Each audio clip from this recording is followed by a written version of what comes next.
सचिन कुमार राय जी गाजीपुर से।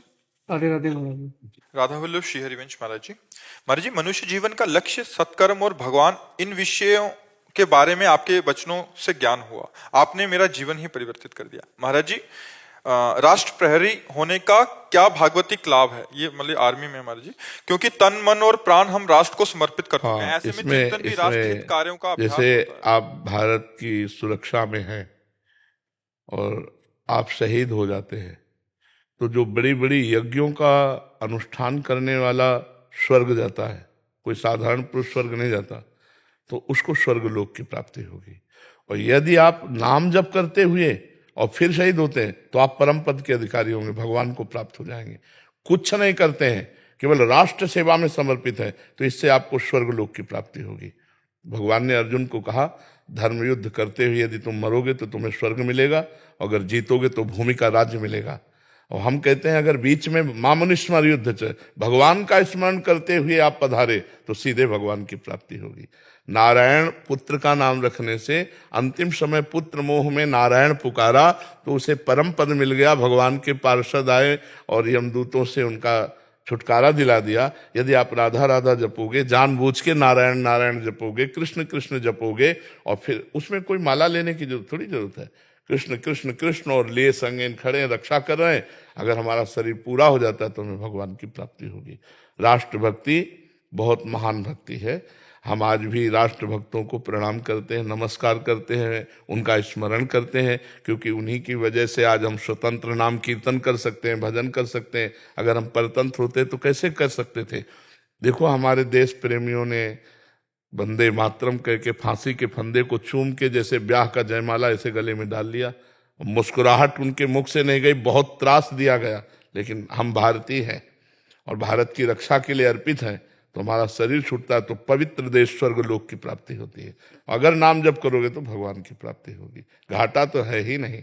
महाराज जी, जैसे अभ्यास करते हैं नाम जप का जी, और कार्यरत रहते हुए उसमें कार्य के प्रति, कार्य कुशलता, मतलब जो भी हमारा प्रशिक्षण है उसमें हम अपना पूरा ध्यान देते हैं। जी, ध्यान नहीं दोगे तो चूक हो जाएगी। जी, चूक हो जाएगी और उसमें हम कार्य कुशलता उत्तीर्ण प्रवीण नहीं होगा हमारा। बिल्कुल बिल्कुल। तो जब नाम जब छूटता महाराज जी तो व्याकुलता होती है कि क्या हमें भगवत प्राप्ति होगी कि नहीं। उसमें हम बता रहे हैं ये व्याकुलता ही भगवत प्राप्ति कराती है। तद विस्मरण परम व्याकुलते थी। ये जो आपके अंदर आ रहा है कि नाम छूट रहा है, नाम छूट रहा है, तो छूट नहीं रहा, उसका स्मरण हो रहा है।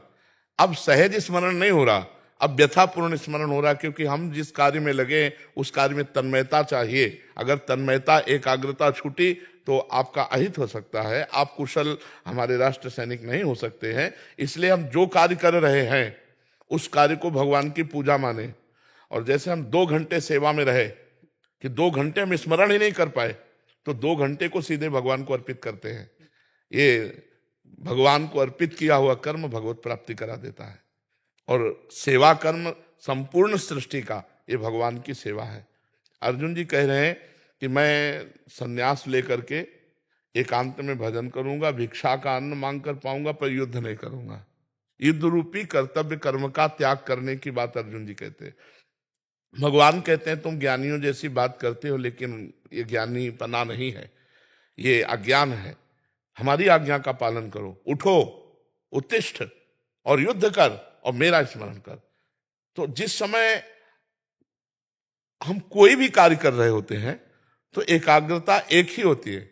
जैसे तन्मयता पूर्वक आप मशीनरी में काम कर रहे हैं या ऑफिस में काम कर रहे हैं, कहीं भी हैं, तो हम विद्यार्थी हैं तो हमको अपने विषय पर ध्यान देना होगा। उस समय ध्यान भगवान का छूट जाएगा, उस समय ध्यान छूट जाएगा। लेकिन हमारे अंदर यदि यह व्याकुलता है, आश्रय है कि भजन प्रधान है, तो उस समय भजन ना होने पर भी भजन की स्थिति मानी जाएगी। जैसे बहुत श्रद्धा से सुनना ये बात, जब हम सोते हैं तो 6 घंटे भूल जाते हैं भगवान को, 6 घंटे भूल जाते हैं, तो हमें व्यथा तो नहीं होती, व्याकुलता तो नहीं होती, नहीं होती ना। लेकिन अगर हम सोते समय राधा राधा रटते हुए और हमारे अंदर थोड़ा सा ये है कि यार 6 घंटे आप नींद में चले जाएंगे, तो जितनी देर हम जगे राधा राधा राधा राधा सो गए, अब जगेंगे तो निद्रा समाधि स्थिति, उसका भजन माना जाएगा। हम मूर्छित हो गए तो हमसे भजन होगा नहीं, भगवान का स्मरण होगा नहीं। अब उस समय हमारे प्राण छूट जाते हैं तो क्या हमें भगवत प्राप्ति नहीं होगी? पक्का होगी। मूर्छा के पहले यदि हम राधा रटते रहे तो मूर्छावस्था भी राधा मानी जाएगी।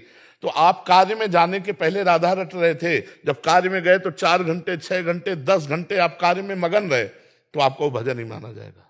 ऐसे भजन होता है। नहीं तो जैसे हम आपसे बात कर रहे हैं, सुबह से हम लगे, हमारा 12 बजे से एक दिनचर्या चलती है, 2 बजे रोड में आ जाते हैं, हजारों सबसे मिलते हैं, ऐसे सत्संग ये सब चल रहा है। अब हम एकाग्र तो नहीं है। अगर हम आप अपनी जगह एकाग्र हो जाए तो हम सुन ही नहीं पाएंगे कि आपने प्रश्न क्या किया, क्योंकि एकाग्रता अगर हम अंतर्मुख कर लें तो हमारे कान हैं लेकिन शब्द नहीं पकड़ पाएंगे।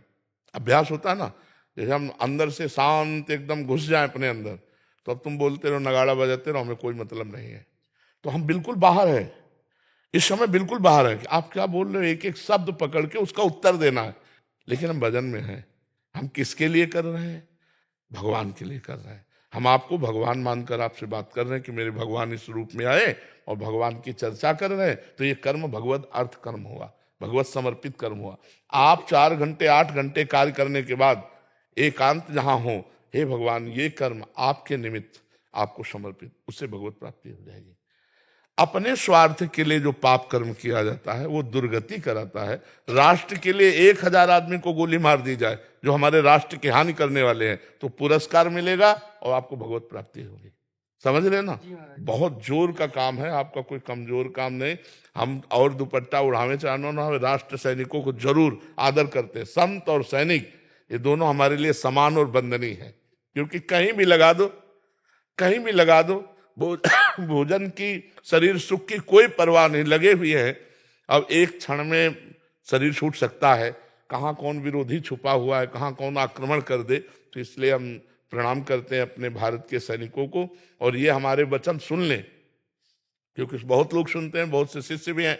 यदि आपका राष्ट्रीय सेवा के समय भगवत स्मरण नहीं है और भगवत स्मरण करते हुए गए हो और सेवा में आप भूल गए हो और सेवा के समय यदि प्राण निकल जाते हैं तो भगवत प्राप्ति ही होगी, इसमें कोई संशय नहीं है, क्योंकि आप भगवत स्मरण परायण हैं। सेवा में भगवत स्मरण का विस्मरण हो जाता है, क्योंकि एकाग्रता हम एक ही कर पाएंगे, 2 की नहीं कर पाएंगे। दो एकाग्रताएं नहीं होती, एकाग्रता एक ही होती है। जैसे ड्राइवर बात कर रहा है, लेकिन उसकी एकाग्रता बात में अगर गई तो एक्सीडेंट हो जाएगा। उसकी एकाग्रता ड्राइविंग में है, वो बात भले कर रहा है लेकिन बात जो है वो एकाग्रता पूर्वक नहीं है। एकाग्रता उसकी, अगर वो एकाग्रता करेगा तो फेल हो जाएगा। तो अगर हम अपनी राष्ट्र सेवा में एकाग्र हैं तो हो सकता है भगवान का विस्मरण हो जाए, लेकिन हम स्मरण करते हुए उस सेवा को गए, और जब संपन्न हो तो उसी सेवा को भगवान को समर्पित कर दो। जो जहां है अपने कर्तव्य को अपनी सेवा समझे, और जहां तक बन सके नाम स्मरण करो, शेष सेवा को भगवत समर्पित कर दो। वो भागवत धर्म कहलाता है। भगवान को समर्पित हुई सेवा पूजा बन जाती है और वही भगवत प्राप्ति कराती है। अब हर समय जिनके कोई कार्य नहीं है लौकिक, संत महात्मा, वो तो भजन कर सकते हैं, लेकिन हर समय गृहस्थ में हर समय जो सेवारत हैं उनसे भजन नहीं हो सकता। तो उनका सेवा ही भजन है। इसीलिए कर्मयोग बनाया है भगवान ने, ज्ञान योग बनाया है, भक्ति योग बनाया है, अष्टांग योग बनाया है, तो कर्मयोग भी बनाया है। कर्मयोग से सीधे भगवत प्राप्ति है, उसको भगवान को समर्पित कर दो। समझ गए महाराज जी? हमारी जो अर्धांगनियां हैं ये भी एक तरफ से गृहस्थ में रह के हम दूर रहते हैं और हमारे तपस्वी है। बिल्कुल बिल्कुल बिल्कुल। तो जो पति को गति प्राप्त होती है, ऐसी पत्नियों को ऐसी ही गति प्राप्त होती है, यदि वो व्यभिचार परायण ना हो तो। यह शर्त है, क्योंकि अब शब्द ही तो है ना। तो जैसे हम कह रहे हैं कि जो पति की गति होती है वही उस पत्नी की गति होती है जो पति परायणा होती है।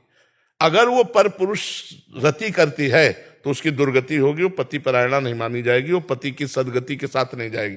और जो तप कर रही, तप का मतलब वेग आते हैं, उन वेगों को सह रही है, वो वहां सह रहा है, तो दोनों की एक ही गति होगी।